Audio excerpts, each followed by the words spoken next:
This is from Matthew chapter 10, verses 1 through 4. It's titled The 12 Apostles. Verse 1, and he called to him his 12 disciples and gave them authority over unclean spirits to cast them out and to heal every disease and every affliction. Now there are 3 recorded calls on the lives of these men. The first one was for them to become disciples, and this is recorded in John chapter 1. The second call was to become evangelists, and that's recorded in Matthew chapter 4, also in Mark chapter 1, and in Luke chapter 5. And the third call, which we're going to be looking at today, was to become apostles. Now, the verses today, 2 through 4, list the names, but we'll also find similar list of the apostles' names in Mark chapter 3, verses 16 to 19, and Luke chapter 6, verses 14 through 16. Now, the lists are similar, but the names are different in some occasions, and the order of the names is different. But I think we'll find by comparing all the information that is in these 3 lists, as well as we find elsewhere in the New Testament, that these are the same individuals. So let's look at those names. The first is Simon, who is called Peter. Now, Matthew chapter 16, verse 17, gives us an explanation for the second name, which means the rock. Andrew is next. This is a Greek name meaning manly spirit. He is Peter's brother. He likely had a Hebrew name also, but it's not recorded. James, the son of Zebedee.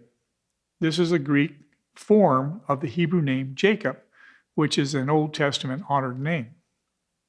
John means God is favorable. He is the brother of James. Jesus called the 2 of them, James and John, the sons of thunder. Philip is the next name we find. This is a Greek name meaning horse lover or fond of horses. He too likely had a Hebrew name, but it's not been recorded, and he is one of the earliest disciples. Now, next is Bartholomew. This is Nathanael, the friend of Philip, recorded in John chapter 1, verse 46. Nathanael means gift of God. Bartholomew, in addition to meaning son of Ptolemy, also means rich fruit. Thomas means the twin.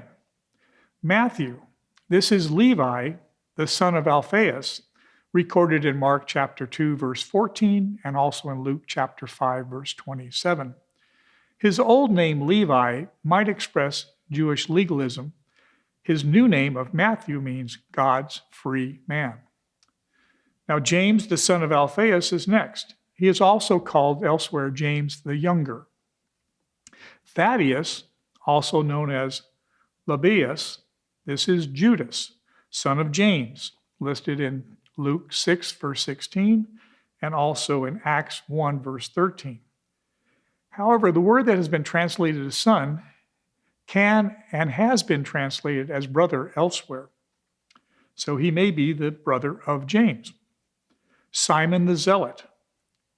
Some commentators list him as another son of Alphaeus, but I couldn't find any biblical reference for that. Last is Judas Iscariot, which means from Kerioth in the tribe of Judah. So we find that many of the apostles had 2 or more names. Why? Well, we might conclude that the meaning of their names indicates their character.